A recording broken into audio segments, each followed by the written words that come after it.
জীবনটা বড় বিচিত্রময়, নানান সময় নানান জায়গায় নানান অধ্যায় কাটাতে হয়।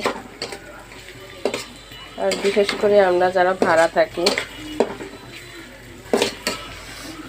তারা বিভিন্ন সময় বিভিন্ন বাসায় কাটাতে হয়, এটাই দুঃখজনক। আজকে এই রান্নাঘরে, আমরা কালকে ওই রান্নাঘরে। রান্নাঘরের অভাব নাই আর বাসারও অভাব নাই।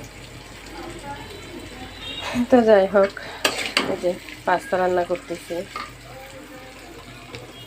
এই যে পাস্তা এখন দিয়ে দেবো সব এখানে। এটা হচ্ছে আজকে বিকালের নাস্তা, এটাই খাবো সবাই আজকে। এখানে চিংড়ি মাছ, ডিম এগুলো দিলাম। তো রান্না করে এখন চলে যাব দোকানে, দোকানটা বন্ধ আজকে। এখন